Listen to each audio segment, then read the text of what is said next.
cette année, en 79, 6 dictatures ont été renversées. C'est beaucoup pour une seule année. 6 dictatures en un an ? C'est beaucoup. La révolution cubaine n'est pas communiste.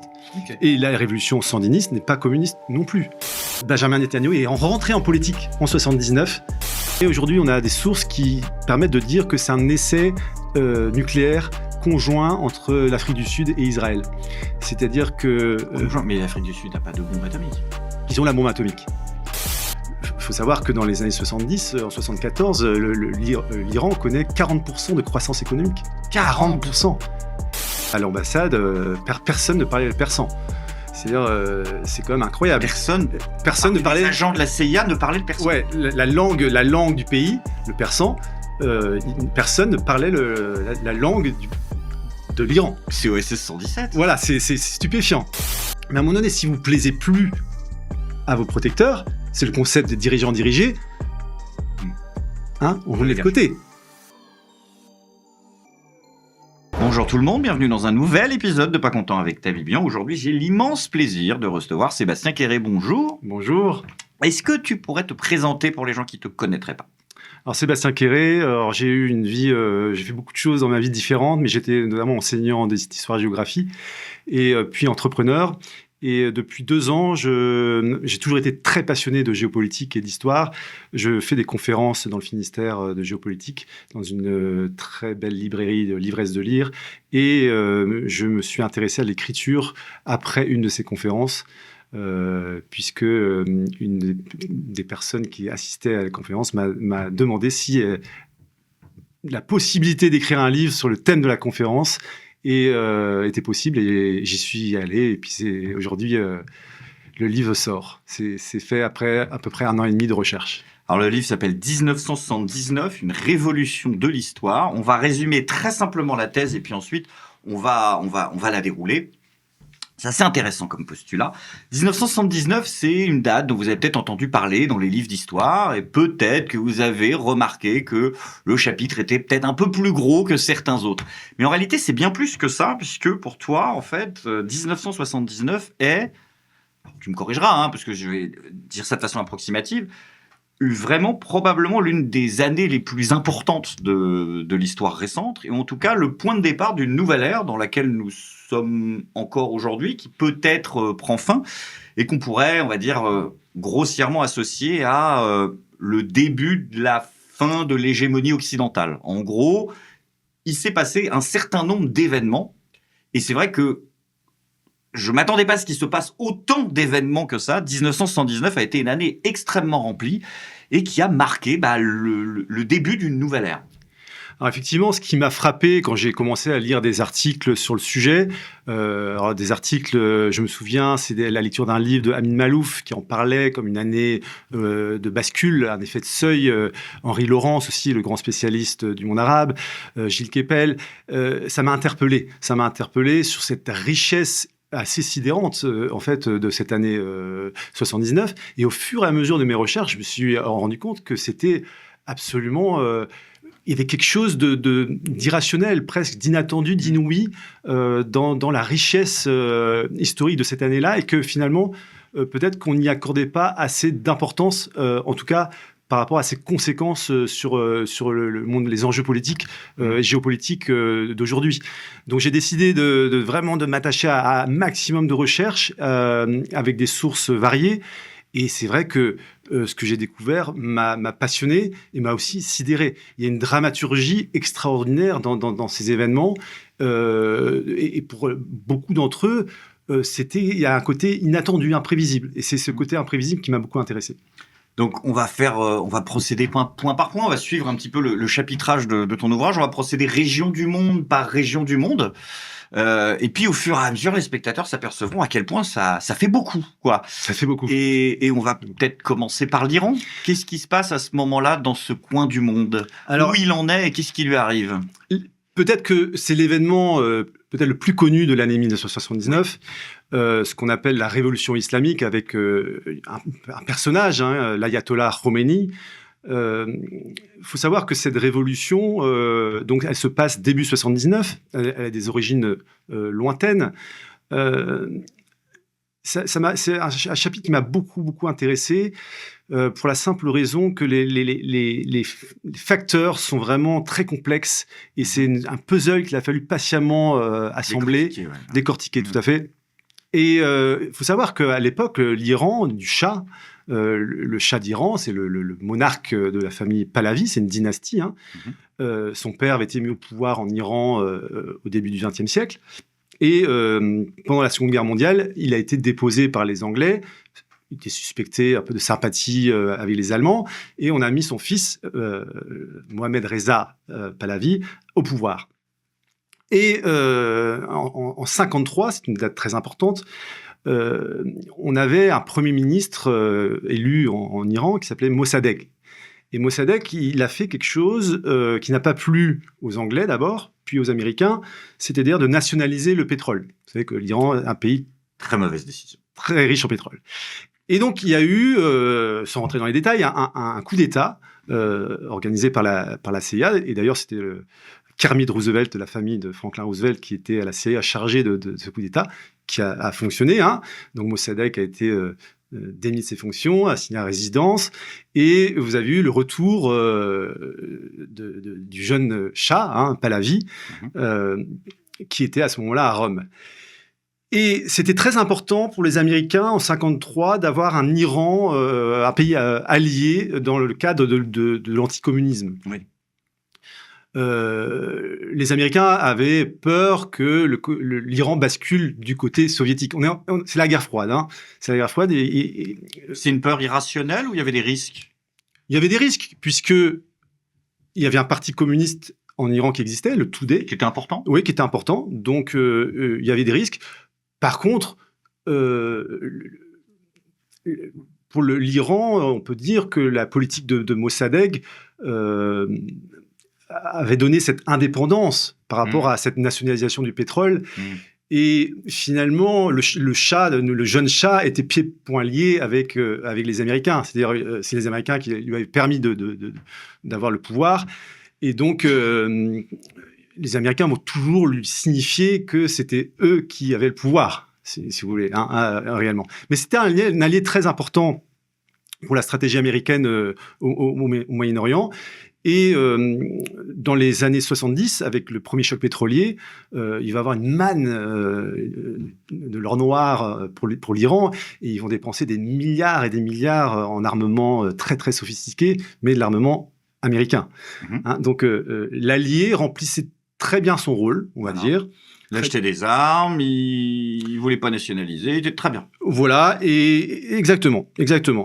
Donc les Américains, ils ont pas vu venir, en fait, hein, cette colère sourde dans le pays.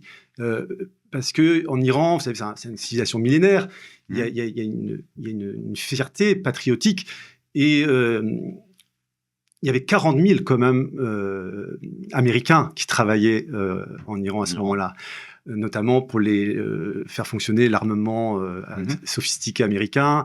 Et il y avait des lois qui ne plaisait pas aux Iraniens. Par exemple, dans les années 60, il y avait une loi d'extraterritorialité qui donnait des privilèges aux Américains présents en Iran. Je dirais qu'il y avait une colère contre le fait que l'Iran du Shah soit en réalité une forme de protectorat américain. C'est comme ça qu'il s'était perçu aux yeux de beaucoup d'Iraniens. Alors certes, il y avait une classe proche du Shah qui profitait des richesses très larges. Il faut savoir que dans les années 70, en 74, l'Iran connaît 40% de croissance économique. 40%. Il y avait des embouteillages dans les ports tellement il y avait de commerce, quoi. Ouais. Ils ambitionnaient d'être une grande puissance. Hein. Le Shah avait il était mégalomane, hein, clairement. Il avait organisé des cérémonies fastueuses à Persépolis qui coûtaient des millions, et ça aussi, ça choquait beaucoup d'Iraniens.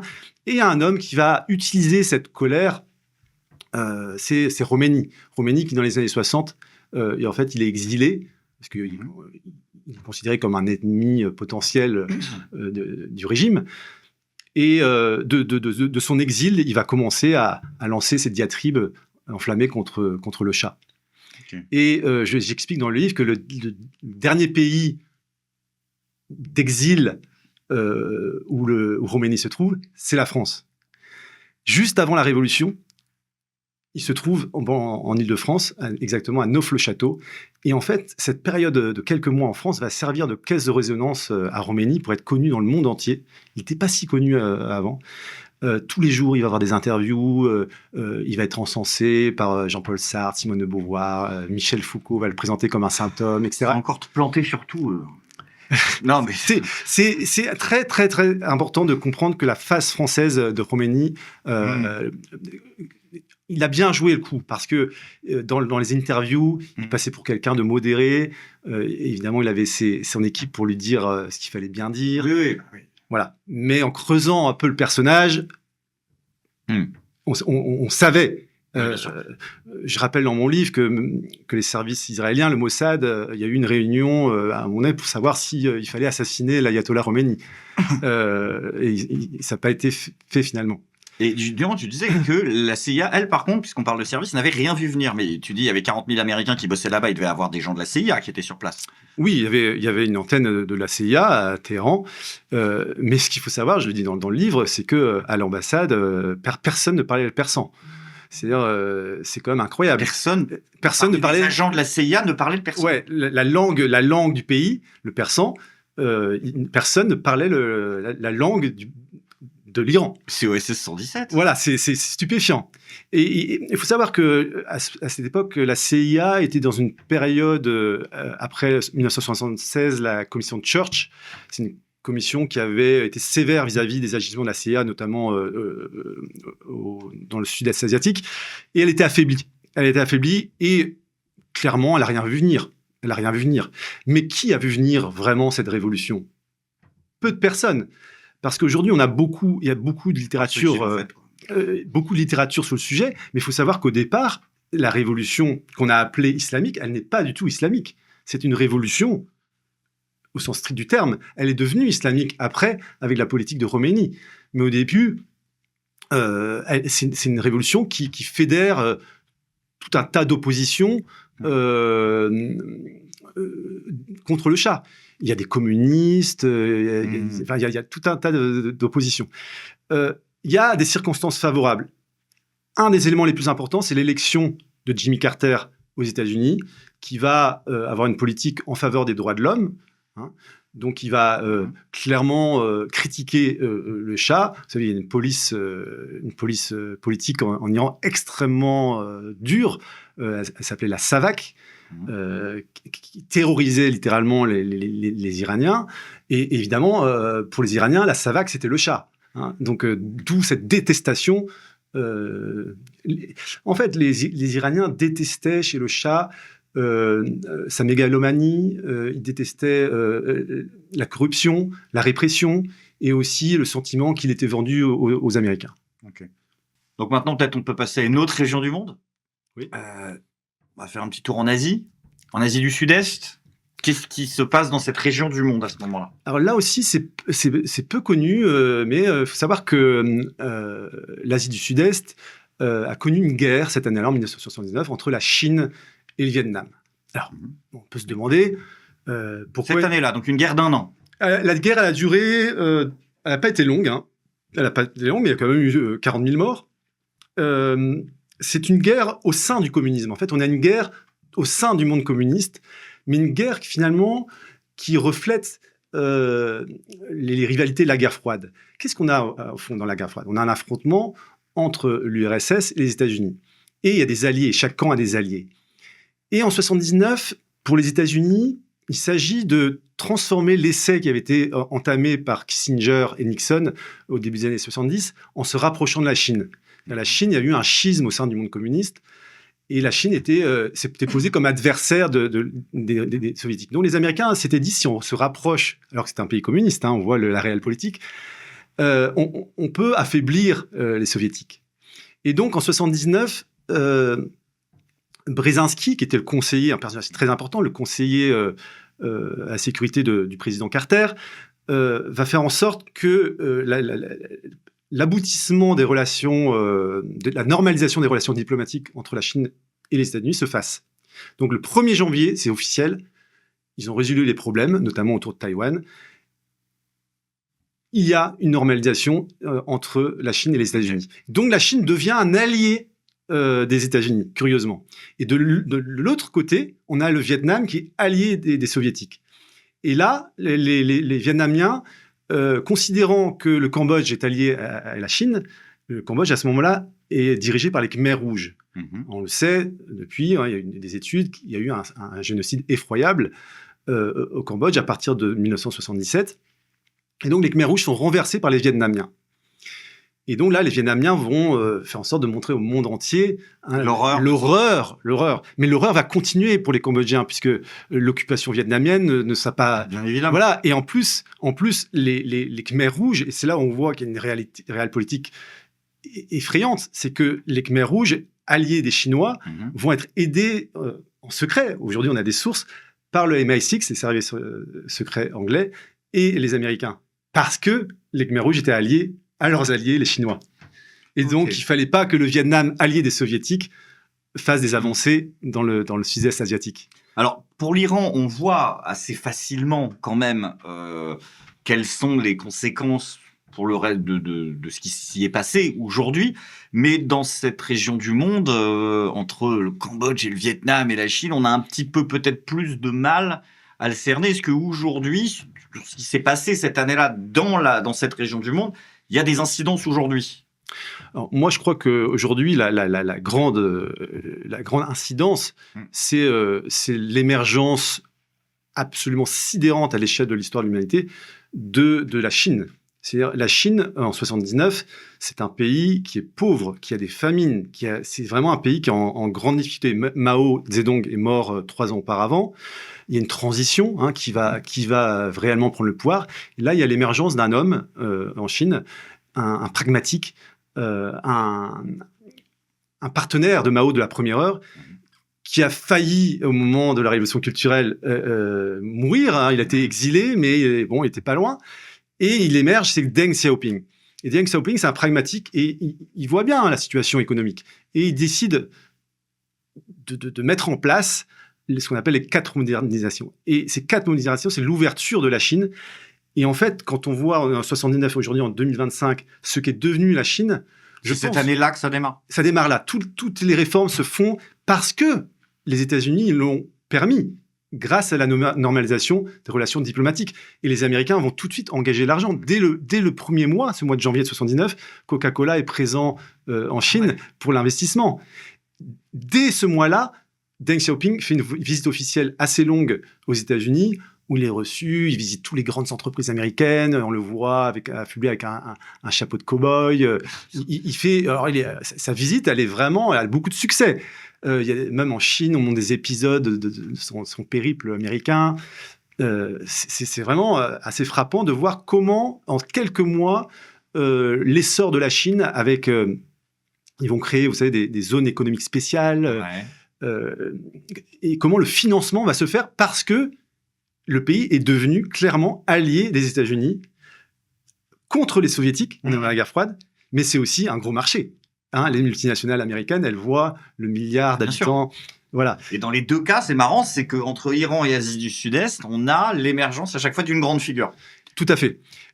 Cette année 79 voit l'émergence de figures charismatiques, comme Khomeini en Iran, comme Deng Xiaoping en Chine, Thatcher, et on en parlera plus tard. Thatcher en Angleterre, le pape Jean-Paul II, et bien d'autres. Donc c'est vrai que c'est la personnalité charismatique des leaders qui transforment le monde cette année-là, qui en fait comme un volcan géopolitique, n'est pas à négliger. Alors, une troisième région du monde, c'est l'Afghanistan et le Pakistan. Qu'est-ce qui se passe cette année-là, vraiment de particulier? Alors, l'événement majeur, c'est, à l'époque, un événement vraiment majeur, c'est l'invasion de l'Afghanistan par les troupes soviétiques de l'armée rouge. Ça se passe à la fin décembre. La tentative. Le 26 décembre, l'armée rouge envahit l'Afghanistan. Le premier jour, des services spéciaux du KGB assassinent le dirigeant principal de l'Afghanistan, Hafizullah Amin, donc, alors que c'est un allié, puisque l'année précédente, il y a eu un coup d'État mettant au pouvoir les communistes, donc alliés de Moscou. Sauf que c'est pas passé comme... Qu'est-ce qui s'est pas bien passé? En fait, ce qui s'est passé, c'est que les communistes qui ont pris le pouvoir en Afghanistan, ils ont vraiment voulu aller très vite dans l'instauration du communisme et avec des méthodes vraiment, vraiment, vraiment radicales. C'est-à-dire... Trop radical pour l'URSS? Trop radicales. C'est-à-dire qu'on a des rapports du KGB aujourd'hui disant, même au Politburo, disant, mais c'est trop. C'est trop. Comment ça, c'est trop? On va pas faire pire que... Bah parce qu'en fait, c'était au niveau culturel, au niveau sociologique. il y avait aussi une rupture culturelle. Bien sûr. Une rupture politique. Ils voulaient fermer les mosquées. Ils voulaient, oui, il y a tout ça. Ok. Voilà. Et puis les prisons, il y avait des camps de concentration. On trouve des rapports aujourd'hui là-dessus. Non, il y avait vraiment une... C'était pas bon pour l'image de l'URSS, quoi. Oui, puis c'était une épine dans le pied. C'était une épine dans le pied pour les soviétiques. C'est pas ça qu'ils voulaient. Parce que, qu'est-ce qui se passait, finalement? C'était qu'il y avait une révolte dans le pays contre les communistes. Une révolte, on leur a donné les noms après des Moudjahidines, mais c'était une révolte du peuple afghan. En fait, les communistes voulaient raser leur culture. Oui, c'est ça. Oui. Et donc, du coup, ils le paieront plus tard. Donc, ce qui s'est passé, c'est que les Américains ont vite compris que il y avait quelque chose à faire stratégiquement contre les Russes en Afghanistan. L'Afghanistan qui pourrait peut-être devenir le Vietnam, mais pour les Soviétiques. Mais pour les Soviétiques. Et secrètement, on le sait aujourd'hui, mais à l'époque, on ne le savait pas, on a eu un programme de la CIA. Alors certes, au départ, il était modeste, mais ce programme, il était antérieur à l'invasion de l'Afghanistan par les troupes. D'accord. Il était antérieur de 6 mois, c'est l'opération la plus longue de l'histoire de la CIA, l'opération Cyclone, qui s'est close simplement en 1992 sous décision du président George Bush. Et donc, ce programme était d'aider logistiquement, financièrement, militairement les Moudjahidines contre les communistes. C'est là qu'on a eu Rambo 3. Exactement. Et si vous voulez, c'est intéressant parce que on voit là une opération majeure d'alliance entre l'Arabie Saoudite qui a apporté l'argent, les Américains et également le Pakistan qui a apporté, pays limitrophe de l'Afghanistan, qui a apporté toute la logistique. Donc c'est vraiment une alliance entre les trois qui va, voilà. Et puis en fait, il y a des conséquences à ça. Très rapidement, on va avoir dans cette opération des personnes du monde entier affluer pour le djihad en Afghanistan contre l'envahisseur athée soviétique. Et parmi ces personnes-là, on a des personnes qu'aujourd'hui on connaît très bien, comme Oussama Ben Laden. Oussama Ben Laden, il faut savoir, c'est quelqu'un qui était saoudien et les services secrets saoudiens l'ont approché en 79 pour lui dire: ça t'intéresserait d'aller en Afghanistan, t'as des réseaux, t'as de l'argent, parce qu'il était fils d'un grand entrepreneur du bâtiment d'Arabie Saoudite. Et donc, Ben Laden entame son ascension, voilà, où il rencontre le père du djihad moderne, Azam, et c'est Azam et Ben Laden qui fondent Al-Qaïda dans les années 80. Et là, bon, les conséquences sur le monde occidental de ces 20 dernières années, bien sûr, j'ai pas à te demander de les développer, elles tombent sous le sens. Tout à fait. On peut bouger un petit peu au Moyen-Orient? Alors, le Moyen-Orient, c'est un gros chapitre du livre. Le Moyen-Orient, il se passe toujours des choses. C'est vraiment une région du monde volcanique, éruptive. Mais en 79, il y a des éléments très importants qui vont structurer la suite. Alors, bien évidemment, on a parlé dans un chapitre de la révolution en Iran. Faut savoir que la révolution en Iran, il y a des conséquences, par exemple, au Liban. Le Khomeini va vouloir exporter la révolution islamique, ce qui va faire peur. L'Iran est chiite, vous savez, et donc ça va faire peur aux monarchies sunnites du Moyen-Orient. Donc il va y avoir une sorte de rivalité entre l'Iran chiite de Khomeini et les monarchies sunnites. Et Khomeini va secrètement mettre en place le Hezbollah au Liban. Mais au Moyen-Orient, le point central, c'est quand même le traité de paix de mars 1979, le premier traité de paix entre un pays arabe, en l'occurrence l'Égypte, et Israël. D'accord. C'est-à-dire que faut se rendre compte de ça quelques années avant. Le premier traité de paix, c'est 79. C'est 79. C'était Quand même. impensable avant. C'est-à-dire qu'il y avait quand même la guerre des 6 jours en 67, la guerre du Kippour en 73. Ben, je veux dire, il y avait une rivalité profonde entre les pays arabes et Israël. Et il va y avoir un changement géopolitique qui permet de comprendre pourquoi il y a eu une paix entre les deux pays. C'est une stratégie de Kissinger.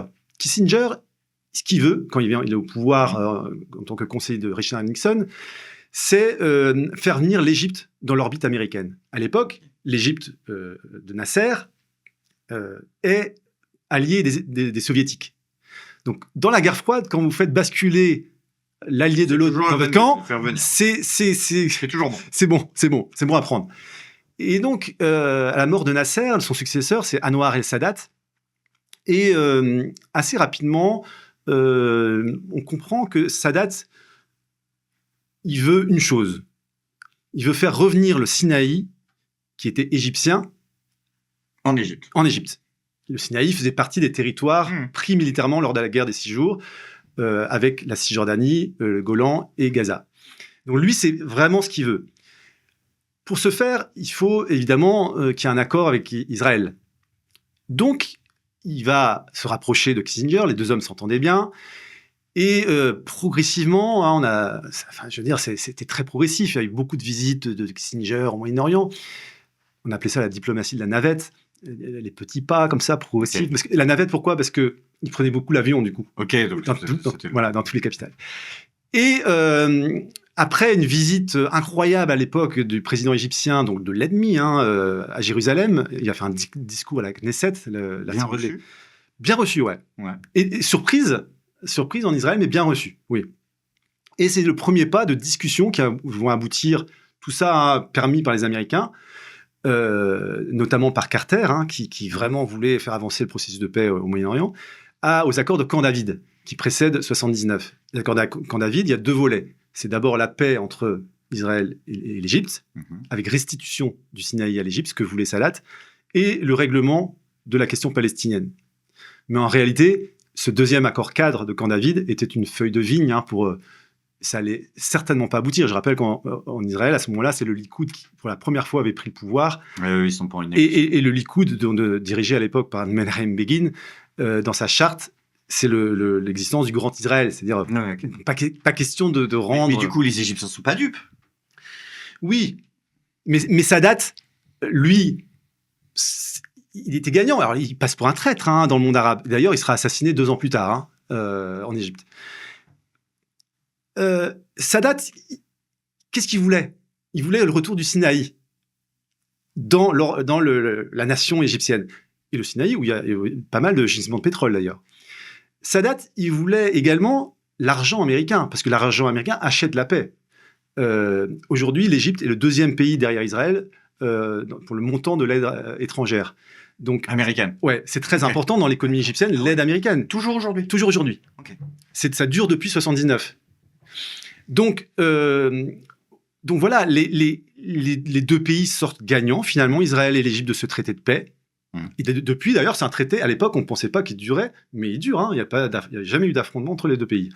Mais les grands sur les grandes conditions. Les grands perdants de l'histoire, c'est les Palestiniens, qui en fait, et puis aussi le Liban, parce que du coup, dès le traité de paix, on pourrait se dire que c'est la paix. Donc, l'argent, les montants consacrés aux dépenses militaires en Israël augmentent. Et tout de suite après, ils bombardent le Liban Sud. Et en fait, il y a d'autres conflits. Parce qu'ils bombardent le Liban Sud. Mais c'est pas parce qu'ils ont fait la paix avec les Égyptiens qu'ils ont bombardé le Liban. Ils sont pas obligés de bombarder quelqu'un par principe, si. Non, ils sont pas obligés, mais quand vous enlevez un adversaire de l'envergure de l'Égypte, je rappelle que même en 73, l'Égypte avait quand même enfoncé les lignes d'Israël au début. Oui, ok. Et qu'après, il y a eu un... Ah oui, donc du coup, ça laisse le champ libre. Un peu quand même, vous avez un peu le champ libre quand même. Donc ça crée beaucoup de bouleversements au moyen de ce traité de paix que j'explique très précisément dans le livre. Et au Moyen-Orient, je finirai aussi par 2 événements très importants. C'est la prise de pouvoir totale de Saddam Hussein. Et là encore, En Irak. émergence d'une grande figure. Une grande figure. Saddam Hussein prend Et le encore pouvoir. une fois, une figure structurante. Tout à fait. Et puis les Qui conséquences, hein. Ouais. Parce que les conséquences, elles sont très rapides. Ah. Dès l'année suivante, c'est la guerre Iran-Irak. Ouais. Donc, avec l'Iran qui a fait sa révolution en 79, la guerre Iran-Irak qui va durer 8 ans. Hein. Et c'est une guerre quand même qui a été très dure et qui a aussi des conséquences pour la France. Je rappelle que la France finançait énormément l'armement de Saddam Hussein, avec l'armement très sophistiqué, hein, comme des Mirage, voilà, tout ce qu'on pouvait vendre. Et les Iraniens, ça leur a pas plu, ça, parce qu'ils considéraient que c'était une co-belligérance. Donc, du coup, dans les années 80, les relations entre la France et l'Iran se sont considérablement dégradées, avec des attentats, des prises d'otages, on se souvient, des prises d'otages, des journalistes, voilà. Ah oui, de l'ambassade, oui. Voilà, et aussi au Liban, une quarantaine, je ne sais plus exactement le nombre de personnes, mais de soldats français qui ont été tués dans l'attentat du Drakkar. Et on sait aujourd'hui que c'est le Hezbollah qui avait... le Hezbollah, donc commandité par Khomeini. Vous voyez, tout s'imbrique, le puzzle, comment ça se passe. Alors, on va peut-être bouger un peu sur le continent américain. Oui. Même si, bien sûr, parler des États-Unis sans parler des gens avec qui ils sont en affaires ou en conflit est compliqué. Mais du point de vue de la politique américaine et russe, c'est la fin. Dans toute cette guerre froide, on passe à un autre cycle de rapport. C'est la fin de la détente, quoi. Tout à fait. 1979, c'est une année clé, hein, une année de bascule, une année fondamentale, puisque on avait au cœur de la guerre froide une évolution qu'on appelait la détente. Et cette détente était souhaitée par le président américain Carter. Elle n'était pas souhaitée par son principal conseiller, Brzezinski. Un autre personnage peut-être moins connu que les autres, mais qui a été très influent. Pourquoi il l'a gardé alors ? Comment ? Pourquoi il le garde s'il n'est pas d'accord avec lui ? Ah, c'est une bonne question, parce que souvent il n'était pas d'accord avec lui, mais il était très bon quand même. Mais il était très bon, et puis les deux s'appréciaient. Mais d'ailleurs, dans ses mémoires, il dit souvent il était irrité par les... Mais voilà, mais il appréciait quand même la personne. Hein. Oui, il voulait avoir quelqu'un qui n'est pas d'accord. Et au sein de la Maison-Blanche, il y avait une rivalité très importante en réalité entre le secrétaire d'État, donc le ministre des Affaires étrangères, Cyrus Vance, qui était vraiment pour la détente, et donc la détente avec l'URSS, et Brzezinski, qui lui était un anticommuniste radical, farouche. Hein, d'origine polonaise, mais lui, vraiment, il n'était pas pour la détente, Brzezinski. Ça, c'est très important, parce que petit à petit, il va réussir à retourner Carter. Que finalement, Carter, qui était pour la détente initialement, fin 79, il va montrer de la fermeté, notamment après l'invasion de l'URSS, qui n'est pas quelque chose... qui reflète une certaine détente quand même. Hein. Et donc, la doctrine Carter de fin 79, début 80, et une sorte de doctrine Brzezinski, c'est-à-dire une doctrine qui relance la guerre froide. Comment il arrive à le retourner ? Il arrive à le retourner déjà parce qu'il arrive à la Maison-Blanche à changer un peu la donne, c'est-à-dire il arrive tous les jours, toutes les semaines à faire des briefings, en fait, où seul à seul, avant, le directeur de la CIA était convié à ce briefing, et il arrive à éjecter. Maintenant, on n'est plus que deux. Ouais. Donc, j'explique tout ça dans le livre, j'ai beaucoup de données dans les archives de la Maison et les mémoires aussi de ces hommes-là. Donc, Brzezinski va avoir beaucoup d'influence, clairement, et il va gagner ce match contre Cyrus Vance finalement, pour ou contre la détente. Mais c'est vrai que les pratiques soviétiques vont inciter Carter aussi à faire preuve de plus de fermeté, puisque, évidemment, ce qui se passe en Afghanistan, c'est pas du tout de la détente. Hein. Il faut savoir qu'en 79, les soviétiques étaient considérés comme plutôt, entre guillemets, gagnants dans la guerre froide. Puisque, oui, parce que... Gagnants de qui considérait qu'ils étaient gagnants ? L'Europe ou les États-Unis ? Les Russes ? Les Russes, eux, ils étaient plutôt gagnants. Oui, mais ce qu'il faut savoir, c'est que dans ces années-là, c'est un jeu d'échecs, la guerre froide. Et les soviétiques avancent leurs pièces. Oui. C'est-à-dire, ils avancent en Afrique, en Angola, ils avancent un peu partout. Et Brzezinski, il voit ça comme une stratégie. C'est un joueur d'échecs, hein, Brzezinski. Et il voit ça comme quelque chose d'insidieux, si vous voulez. Il y a la détente, mais en réalité, il profite pour gagner. Et les États-Unis, de leur côté, ils sortent de la guerre du Vietnam. C'est pas loin. Ils sortent du Watergate. Ouais. Et ils ont, en 79, une crise économique grave causée par le second choc pétrolier. Vous voyez, la situation, à 79, elle semble en faveur des Russes, alors qu'en réalité, c'est le début de la fin, et je l'explique, pour la Russie. Parce qu'il y a des rapports de la CA qui montrent que l'économie est fragile, et avec l'inflation, il va y avoir une politique monétaire qui va augmenter les taux. Vous savez, les taux d'intérêt, c'est très important. Les taux d'intérêt, les Russes avaient emprunté beaucoup, et donc l'augmentation va étouffer l'économie soviétique. Ok. Alors l'Amérique, c'est pas un pays, n'en déplaise aux Américains, c'est un continent. Justement, voilà, n'en déplaise aux États-Unis, c'est un continent avec plein de pays dedans. Et il y a aussi l'Amérique centrale, et il se passe beaucoup de choses en Amérique centrale en 1979. Effectivement, en 79, il y a une révolution de gauche qui réussit. On appelle ça la révolution sandiniste, du nom de Sandino, qui était le premier résistant à la dictature pro-américaine des Somoza, de la famille Somoza. Alors c'était vraiment une dictature bien comme il faut. Somoza, en 72, il avait détourné l'aide internationale et quand il y a eu un tremblement de terre au Nicaragua. Donc tout le pays, en réalité, mis à part lesquels qui profitaient largement du système, mais était uni contre Somoza. C'est pas une révolution communiste, pas du tout. Elle était bien sûr présentée comme ça par peur des dominos, l'effet domino à Washington, mais tout comme la révolution de Cuba, initialement, elle n'est pas du tout communiste. Pas communiste, pas du tout. Elle le devient parce que, si vous voulez, Cuba est mis sous embargo et par les États-Unis, et donc du coup l'économie est totalement asséchée en fait, et donc du coup ils se mettent sous perfusion soviétique. Mais initialement, la révolution cubaine n'est pas communiste. Okay. Et la révolution sandiniste n'est pas communiste non plus. D'accord. Par contre, ce qui se passe, c'est que c'est intolérable pour la partie à Washington, on va dire faucon, dur, et Brzezinski, toujours, c'est qu'un pays de l'ère protégée, la chasse gardée des États-Unis, de l'Amérique, passe à gauche. Ils l'ont toujours empêché. Souvenez-vous de Pinochet au Chili, Allende. Donc, ils ont peur que les autres suivent le mouvement. L'effet domino. Pourtant, on sait aujourd'hui que les soviétiques n'allaient pas vraiment se mêler des affaires américaines au Nicaragua. Ce n'est pas leur intention. Mais déjà l'Europe. Mais ce qui s'est passé finalement après, il y a eu une contre-révolution. La révolution a été confisquée et on a eu une contre-révolution entre les sandinistes qui avaient pris le pouvoir et les fameux Contras. Les Contras qui sont une contre-révolution qui était aussi financée et entraînée par la CIA et aussi des hommes de la dictature de Videla d'Argentine.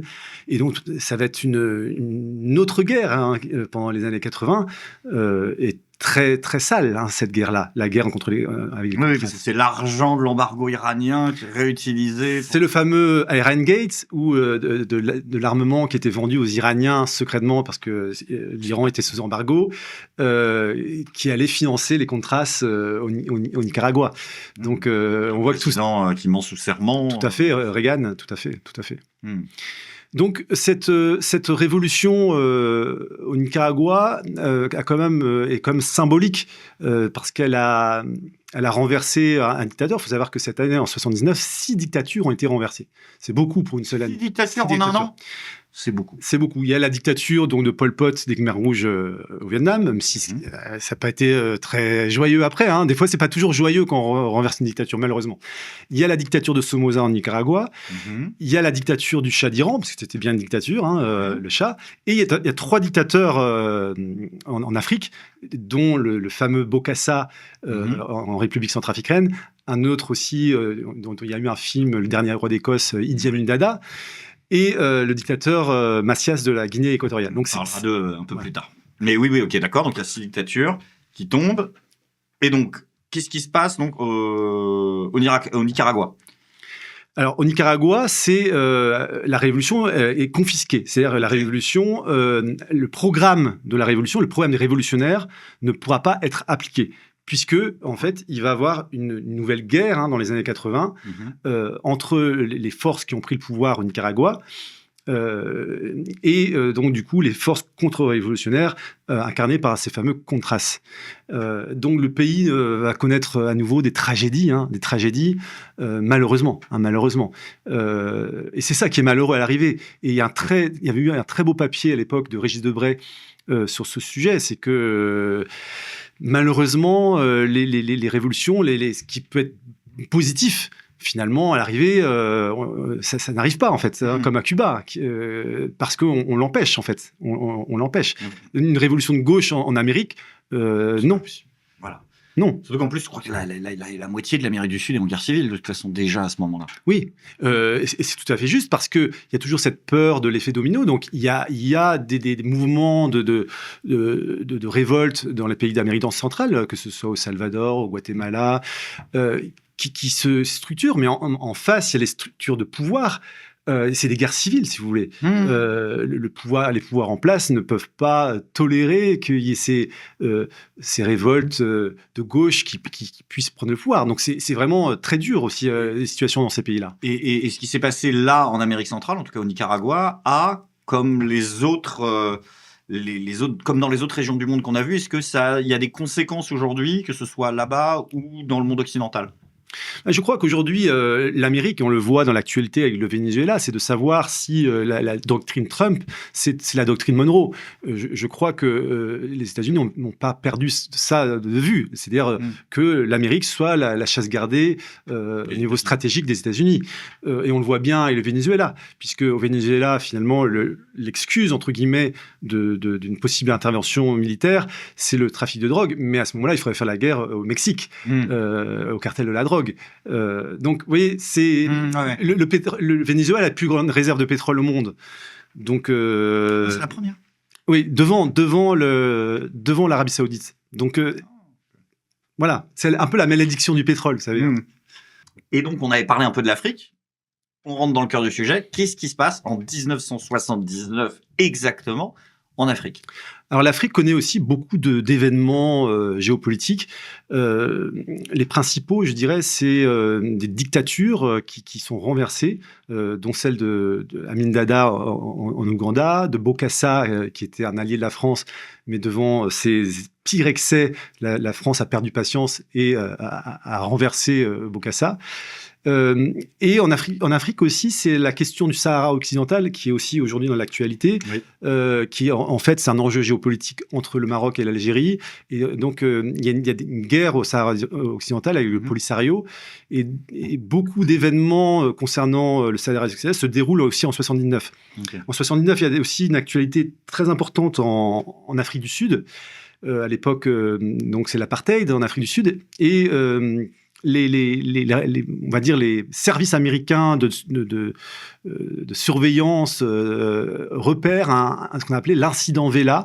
Et ça a été assez secret à l'époque, mais aujourd'hui on a des sources qui permettent de dire que c'est un essai nucléaire conjoint entre l'Afrique du Sud et Israël. C'est-à-dire que... mais l'Afrique du Sud n'a pas de bombe atomique. Ils ont la bombe atomique. Donc ce chapitre montre en détail comment ça s'est passé, parce que et Israël et l'Afrique du Sud n'étaient pas dans le traité de non-prolifération. Ah oui. Et pourtant... Mais qui l'a donné à l'Afrique du Sud ? Alors l'Afrique du Sud, elle a eu tout un... C'est peut-être eux qui l'ont fait tout seul avec... En fait, en 79, au niveau nucléaire, c'est une année fondamentale. Il y a eu déjà un nombre d'essais aériens assez impressionnant.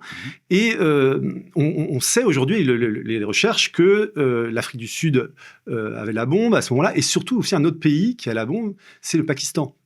Et le Pakistan, la CIA découvre que le Pakistan a la bombe en 1979. D'accord. Et donc réduit ses aides en avril 79 au Pakistan officiel ? pour le motif, deux motifs. Premier motif, vous faites pas, vous devez faire en sorte de ne pas avoir la bombe nucléaire. Okay. On ne le souhaite pas.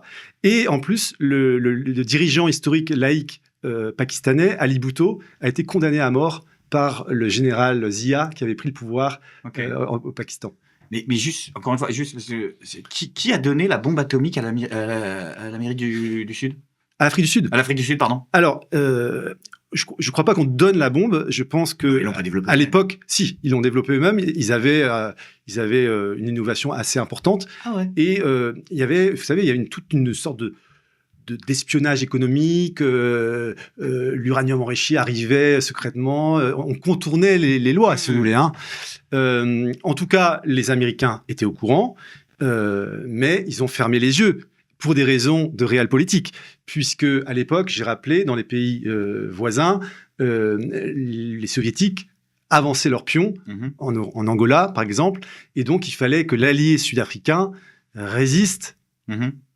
C'est la doctrine du containment, hein, à cette voilà. Donc du coup, ils étaient un peu gênés aux entournures. Mais si vous voulez, on sait aujourd'hui, en 1979, ce qu'on appelle l'incident Vela. C'est un essai nucléaire, évidemment, ultra secret. Ça ne devait pas se savoir.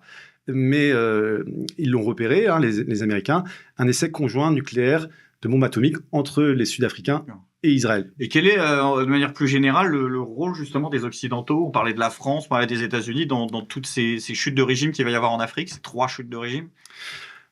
Alors, effectivement, les Occidentaux ont toujours un rôle en Afrique. Hein. Ça, c'est une certitude. Je crois que jusqu'à un point, par exemple, Imin Dada et Bokassa étaient soutenus par les Occidentaux, mais dans leur mégalomanie, leur folie aussi, hein, ils ont été trop loin, en fait. Et il y a un moment où on décide que ça doit tomber. Et c'est pareil pour le Shah, en réalité. À un moment donné, le Shah d'Iran, il gênait les Occidentaux, parce que aujourd'hui, avec les recherches, on voit bien que le Shah prenait ses aises aussi et avait des paroles contre les Occidentaux assez fermes et fortes. 2 exemples. Depuis le coup d'État de 1953, il y avait un contrat entre l'Iran et la compagnie anglaise du pétrole pour vendre le pétrole. Donc c'est un contrat qui allait jusqu'en 1979. Et donc, il fallait renégocier ce contrat. Et le Shah voulait plus dans le nouveau contrat. Ouais. Et donc ça, les Anglais, il y a eu des relations détestables entre le Shah et les Anglais. Et d'ailleurs, l'impératrice, la femme du Shah, Farah, s'est plainte dans ses mémoires du rôle de la BBC sur la réussite de la révolution en Iran. Mais vous voyez, le Shah, à un moment donné, quand vous plaisez plus aux Occidentaux, il faut savoir que le Shah était malade aussi. Il avait secrètement, on le sait aujourd'hui, une maladie du sang, un peu comme Georges Pompidou. Et dès 1974, il était malade, donc il était affaibli.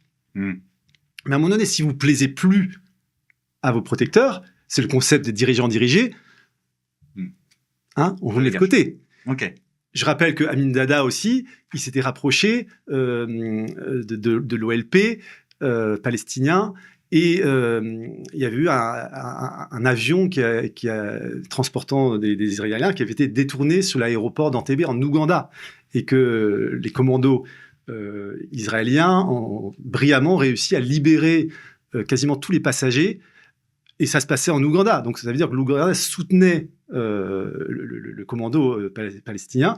Et c'est pendant cet assaut des services secrets israéliens, libérant les passagers d'avion, qu'est mort le chef du commando, qui n'était autre que le propre frère de Benjamin Netanyahou. Et Benjamin Netanyahou est rentré en politique en 1979 en créant un institut contre le terrorisme à Jérusalem. Ok. En hommage. C'est en 79 Netanyahou qui commence la politique. Et ça, en 79 aussi, on a la vraie. On va pas demander quelles sont les conséquences aujourd'hui. On a la véritable création en 79 aussi du Hamas, qui à l'époque s'appelait pas le Hamas, ce sera qu'en 87 au moment de la première intifada, mais en 79, c'est le mouvement fondé par le Cheikh Yassine qui porte le nom de Mujama. Et c'était encore en 79. Alors justement, on a parlé de l'Angleterre. On va arriver à la 8e et dernière région du monde qu'on va voir avant de parler un peu de 2 autres événements plus larges. On va parler un peu de l'Europe, du coup, directement. Parce que 79, on le disait, on va aller en Angleterre, c'est aussi Thatcher. Et oui, Margaret Thatcher, la dame de fer. Alors la dame de fer, pourquoi la dame de fer? Parce que avant même d'être au pouvoir, elle avait montré une certaine forme de fermeté vis-à-vis du monde communiste. Et donc c'est les soviétiques qui l'avait appelé comme ça. Et c'est pas par rapport. C'est le soviétique. C'est le soviétique. Et c'est pas par rapport à ses réformes futures. D'accord. Ah ouais. Non. Voilà. Voilà, un petit rappel. Alors, Thatcher, elle arrive au pouvoir en mai 79, dans une situation, dans un contexte de crise économique et sociale majeure en Angleterre. C'est-à-dire que l'Angleterre était le pays vraiment où c'était l'État-providence depuis la Seconde Guerre mondiale. Les dépenses publiques étaient très, très importantes. Et il y avait une situation qui était vraiment, on a appelé ça l'hiver 79, l'hiver du mécontentement. Il y avait des pénuries, des coupures d'électricité. Enfin, c'était un chômage endémique. C'est la France d'aujourd'hui, quoi. C'était la catastrophe. Okay. Ouais. Donc, du coup, Thatcher arrive en disant, moi, j'ai une potion, une nouvelle potion, pour changer. Elle veut tout changer. Elle veut bouleverser, en fait, les pratiques. Mais au sein de son propre parti, on se met fidèle. Pourquoi ? Parce que trop... Alors déjà, on se met fidèle aussi, c'est une femme. Oui, on remet dans le contexte. Voilà, quand même, dans le contexte. On se met fidèle par rapport à ses ambitions. Ses ambitions. Qu'est-ce qu'elle veut, en fait. Et c'est pour ça qu'en fait, contrairement à ce qu'on pense, elle ne va pas faire une révolution tout de suite en Angleterre. Elle va tisser patiemment sa toile. Elle sait très bien quel est le contexte politique. Et donc, c'est que elle va rester au pouvoir 11 ans quand même. Et les 2 premières années vont être encore catastrophiques en fait au niveau économique. Les chiffres, il y aura toujours la récession. Et c'est que lentement où elle va entre guillemets tordre le cou aux syndicats qui étaient surpuissants en Angleterre à ce moment-là. Et progressivement, elle va devenir populaire et progressivement mettre en place une vraie politique néolibérale avec beaucoup de privatisation et donner un pouvoir exceptionnel à la City de Londres. Okay. Il y a 2 événements dont j'aimerais bien qu'on parle pour conclure, qui ne touchent pas un pays en particulier. C'est le second choc pétrolier et puis, au-delà du renouveau politique, même s'il a aussi été dans cette dimension en Iran, le renouveau religieux qui touche l'Occident comme le reste. On commence par... peut-être par le choc pétrolier ? Le choc pétrolier, alors l'économie a toujours une importance sur la géopolitique, bien sûr. Le choc pétrolier de 79, il est très important quant à ses conséquences. Plus important que le premier ? Je dirais oui. Alors, comment ça se passe ? Qu'est-ce qui se passe à ce moment-là ? En réalité, comme le disait à l'époque Raymond Aron, déjà, on avait un prix du pétrole qui était... très bas. Donc, il y avait une consommation, on était vraiment ultra dépendants, les pays occidentaux, au pétrole. Et le contexte géopolitique, et après, je dirais un contexte plus psychologique, vont créer le choc. Le contexte géopolitique, c'est la révolution en Iran. L'Iran est un gros producteur de pétrole, et donc, évidemment que la révolution en Iran a des conséquences. Et psychologique aussi. Psychologique, parce que sur les marchés, vous savez, quand il y a une sorte de panique... Oui, le marché est basé sur la confiance. Voilà, exactement. Et il y a cette dimension qui n'est pas négligeable. Et le contexte géopolitique, c'est ce que j'ai dit tout à l'heure aussi, c'est le traité de paix entre Israël et l'Égypte. Et qui n'était pas favorable à ce traité de paix ? Les Américains le souhaitaient, mais ce n'était pas le cas, c'était l'Arabie Saoudite. L'Arabie Saoudite n'était pas favorable au traité de paix entre Israël et l'Égypte. Parce que la question palestinienne, la question de Jérusalem-Est, qui n'était, on l'a dit tout à l'heure, pas du tout résolue. Donc, ça aussi, ça a contribué, un peu comme en 73. Le premier choc est consécutif à la guerre du Kippour, en fait. Donc, on voit que la géopolitique joue énormément quant au contexte des chocs pétroliers. Et donc, ce choc pétrolier crée une crise économique en Occident.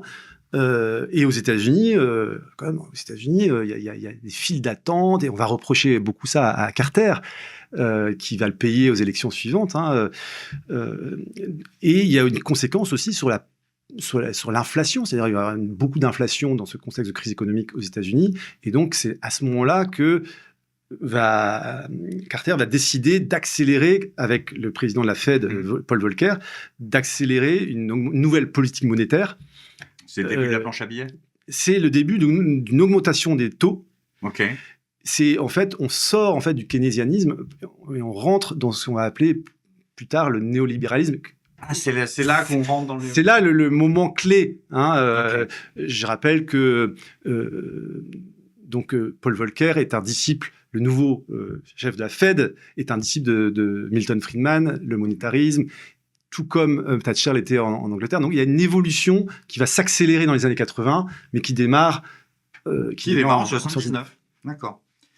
Et l'autre phénomène, c'est le renouveau religieux. Oui, alors ça, avec du recul, on l'observe, ce renouveau religieux, et c'est une tendance de fond, puisque Quelles sont les personnalités religieuses qui émergent à ce moment-là? Alors la première que je peux citer, c'est le pape Jean-Paul II. Oui. Jean-Paul II qui était le nouveau pape fin 78, mais c'est en 79 qui va s'affirmer comme un leader politique et même géopolitique, puisqu'il va venir il était polonais, hein, c'était le premier pape non italien depuis. Et cette visite, alors ils n'étaient pas contents les soviétiques hein, que le pape vienne en visite, et donc ils vont essayer de contrôler, de verrouiller ça, mais c'est le pape Jean-Paul II va en Pologne, c'est un grand communicant, il va avoir des millions de personnes. Vous savez, le catholicisme, c'était un peu ce qui structurait la nation polonaise contre le communisme en fait. Hein. Il est encore présent de façon forte ce catholicisme en Pologne, à ce moment-là? Très fort. Les Russes ne l'ont pas éradiqué? Non. C'est peut-être une seule chose, c'est intéressant cette remarque, parce que c'est une des seules choses qu'ils n'ont pas réussi à éradiquer. C'était la force qui unifiait les Polonais entre eux dans ces années qui étaient très difficiles pour la Pologne. Et donc le pape donne cet espoir à la Pologne, et c'est après l'émergence avec Lech Walesa, de Solidarność. Et donc le pape a clairement eu un rôle politique. Mais qu'est-ce qu'il leur vend? Il leur vend que... L'espoir. L'espoir quoi? En l'Occident ou en Dieu? L'espoir de renverser le communisme grâce à la religion, en fait. Et aussi, c'est l'espoir. Je crois que l'espoir peut donner... c'est ça qui fait réussir comme en Iran, l'espoir des Iraniens, c'était de renverser les chahs. Au Nicaragua, l'espoir des Nicaraguayens, c'était de renverser Somoza. Là aussi, il y a un espoir de faire tomber le communisme en Pologne. Ok. Donc ça, c'est le pape Jean-Paul II, qui est une figure très importante de cette année 79 en termes de charisme. Ouais. Et je dirais, il y a aussi le renouveau religieux sous une autre forme. Aux États-Unis, c'est l'essor des évangélistes. Les évangélistes, c'est en 79 qu'il y a un mouvement qui se crée pour développer ce mouvement au sein de l'Église protestante américaine. C'est The Moral Majority, son leader c'est Jerry Falwell, et ce mouvement va beaucoup être lié à Ronald Reagan, et Ronald Reagan va s'appuyer énormément sur les évangélistes, et tous les présidents républicains par la suite vont s'appuyer sur les évangélistes. Parce que c'est là que la bigoterie républicaine commence. Bien sûr. Ok. Bien sûr. Et fortement avec Reagan d'ailleurs. Hein. Donc c'est vraiment en 79, je l'analyse, que démarre ce lien entre l'évangélisme et la politique aux États-Unis. Et en Israël, c'est aussi l'essor d'un mouvement qu'on appelle le messianisme. Okay. À l'époque, donc, le gouvernement israélien est dirigé par le Likoud, et donc son chef Menachem Begin. Et Menachem Begin, un peu comme Netanyahou aujourd'hui, c'est toujours une coalition en fait. Et il a une coalition de plusieurs partis ultra-religieux qui font pression sur lui pour accélérer la colonisation et aussi la vision de Eretz Israël, le Grand Israël. Donc on voit en Israël à cette année-là le messianisme qui était avant plutôt très minoritaire, se développer fortement. Okay, et dernier point sur le renouveau religieux, c'est dans le monde musulman, il y a un retour, je dirais ce retour finalement qui est plus global à l'année 79, à une certaine forme de conservatisme, à la fois dans le monde chiite, donc avec Khomeini, et la révolution en Iran, mais aussi dans le monde sunnite. Dans le monde sunnite, il se passe quelque chose de très important qui va aboutir à un mouvement de fond. C'est la prise d'otage de la Mecque par des radicaux saoudiens en novembre. Donc il y a 2 prises d'otages en novembre. Le 4 novembre, il y a la prise d'otage de l'ambassade des États-Unis à Téhéran, qui va faire basculer la révolution islamique et être le point d'orgue de la rivalité entre les États-Unis et l'Iran. Et il y a la Mecque, donc territoire saoudien, qui est prise en otage par des radicaux islamistes qui critiquent la monarchie saoudienne en disant qu'elle est trop libérale. Ok. Et donc, à l'arrivée, c'est un massacre. Les Saoudiens n'arrivent pas à gérer le problème. Ils passent ça sous silence, c'est pas comique à l'époque. Et à l'époque, les Saoudiens, le chef des services secrets saoudiens, le prince Turki, il appelle son ami, ils sont dans le même réseau, Alexandre de Marange, qui lui est à la tête du SDEC. Le SDEC, c'est l'ancêtre de la DGSE, service secret français. Et il lui dit, tu pourrais pas m'aider sur ce coup-là. Et les Français interviennent. Le GIGN arrive à Riyad d'abord, et ensuite ils vont être les conseillers parce qu'ils pouvaient pas intervenir à la Mecque parce qu'ils n'étaient pas musulmans. Et ils n'ont pas le droit de rentrer. Non, donc ils vont donner le matériel et c'est des services, des forces spéciales pakistanaises qui vont intervenir avec du matériel français du coup pour libérer la Mecque. Mais finalement, ce qui est intéressant, c'est que les exigences de ces personnes qui ont pris la Mecque, c'était des exigences de conservatisme finalement, puisqu'ils critiquaient le pouvoir. Et à l'arrivée, c'est ça qui va, le pouvoir saoudien va devenir plus conservateur. Et ils vont vraiment faire, en Arabie Saoudite, mais aussi à l'extérieur, et notamment par cette diplomatie, j'appelle ça de l'argent, que décrit très bien Pierre Conessa, il va avoir un essor en fait de la diplomatie religieuse de la part de l'Arabie Saoudite qui va financer dans le monde entier la construction de mosquées basées sur un islam très rigoriste qu'on appelle le wahhabisme. Et qu'on voit encore aujourd'hui. Tout à fait.